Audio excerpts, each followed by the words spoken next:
Assalamualaikum warahmatullahi wabarakatuh. Yang terhormat Bapak Amsori SH MPD selaku dosen mata kuliah Pancasila, dan yang saya sayangi dan saya banggakan teman-teman Universitas Muhammadiyah Surakarta.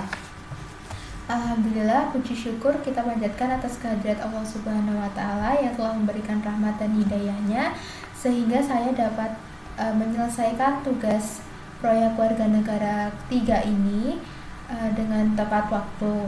Selawat serta salam tidak lupa kita haturkan kepada junjungan besar kita Nabi Muhammad SAW, yang mana melalui jerih payahnya alhamdulillah agama Islam menjadi sempurna dan menjadi rahmat bagi alam semesta.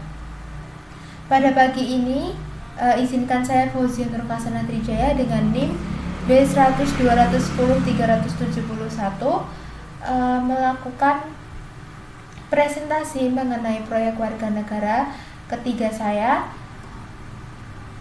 dan langsung saja kita mulai. Dalam petunjuk pengerjaan yang pertama yaitu setelah menyelesaikan langkah-langkah pada LKPWN 2, ikuti langkah selanjutnya dalam LKPWN 3 sebagai berikut. Dan yang kedua, tuliskan deskripsi proses pembuatan proyek warga negara yang telah dibuat dalam tabel LKPWN 3 sebagai berikut. Dan ketiga, presentasi proses pembuatan dalam bentuk video dan unggah ke channel YouTube. Dan yang keempat, tuliskan link video presentasi ke dalam tabel. Dan yang terakhir, setelah selesai melengkapi, tugas dikumpulkan di aplikasi daring perkuliahan. Dan yang akan kita bahas nanti yang pertama yaitu langkah mempelajari apa itu proyek warga negara, yang kedua identity of problem to study, yang ketiga untuk menentukan topik dan relevansi, yang keempat gather information, yang kelima menentukan dan membuat produk akhir.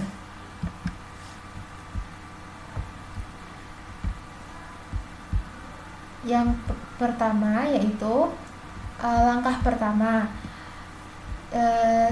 yaitu mempelajari tentang apa itu proyek warga negara. Sebelum mengerjakan LKPWN, saya mempelajari mengenai apa itu proyek warga negara pada PowerPoint yang telah diberikan oleh Bapak Amsori SH MPD selaku dosen mata kuliah Pancasila. Dalam presentasi yang diberikan oleh Bapak Amsori, di sini dijelaskan mengenai apa itu pengertian dari proyek warga negara, dan yang kedua yaitu tujuan proyek warga negara, yang ketiga yaitu langkah-langkah proyek warga negara, dan yang terakhir yaitu contoh proyek warga negara dari beberapa program studi. Dan yang kedua yaitu identity a problem to study atau mengenali masalah yang dipelajari. Setelah saya mempelajari PowerPoint tentang apa itu proyek warga negara, langkah selanjutnya adalah saya melakukan pengamatan atau riset tentang permasalahan yang ada di sekitar saya. Setelah saya melakukan identifikasi, saya menemukan 3 masalah yang ada di sekitar saya, yaitu yang pertama kesadaran masyarakat dalam menerapkan protokol kesehatan mulai lengah. Yang kedua, demo buruh soal UMK 2022 di Kabupaten Karanganyar. Dan yang ketiga yaitu bau limbah PT Rayon Utama Makmur di Sukoharjo yang tercium sampai di Kabupaten Karanganyar terutama saat musim hujan. Dari beberapa masalah yang saya identifikasi, saya mengangkat topik demo buruh soal UMK 2022 yang terjadi di Kabupaten Karanganyar pada hari Rabu tanggal 1 Desember 2021. Kemudian selanjutnya, langkah ketiga, saya menentukan topik beserta relevansinya dengan Pancasila dan manajemen. Sesuai dengan apa yang saya katakan tadi, saya memilih topik demo buruh soal UMK 2022 yang terjadi di Indonesia, khususnya di Kabupaten Karanganyar. Saya mengambil topik tersebut berdasarkan beberapa pertimbangan. Salah satunya adalah karena dalam topik tersebut memuat relevansi antara jurusan kuliah saya, yaitu manajemen, dengan sila-sila yang terkandung dalam Pancasila. Dan relevansi dengan mata kuliah yang Pancasila adalah berdasarkan nilai-nilai Pancasila, khususnya nilai kelima, karena topik yang saya angkat berkaitan dengan tingkat kesejahteraan dan hajat orang banyak ya tentunya. Dan relevansi topik tersebut dengan jurusan saya, manajemen, adalah di mana tenaga kerja memegang peranan yang sangat penting dalam kegiatan ekonomi. Kesejahteraan dan tingkat ekonomi sebuah negara dapat dilihat dari faktor tenaga kerjanya. Jika kualitas tenaga kerja atau sumber daya manusianya baik, maka perekonomian sebuah negara bisa semakin baik juga, karena hasil produksi dan pendapatannya semakin bertambah. Selain kualitas atau keahlian tenaga kerja, faktor upah juga menjadi hal yang utama. Hal ini dikarenakan tingkat pendapatan atau upah sangat mempengaruhi kesejahteraan masyarakat, dan kesejahteraan masyarakat tentunya berpengaruh kepada kesejahteraan nasional, seperti itu. Langkah keempat yaitu gather information atau mengumpulkan informasi.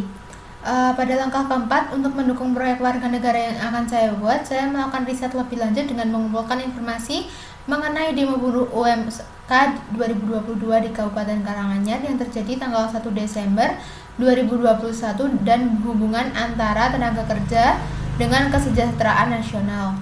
Saya mendapatkan informasi dari berbagai sumber. Yang pertama yaitu dari solopos.com.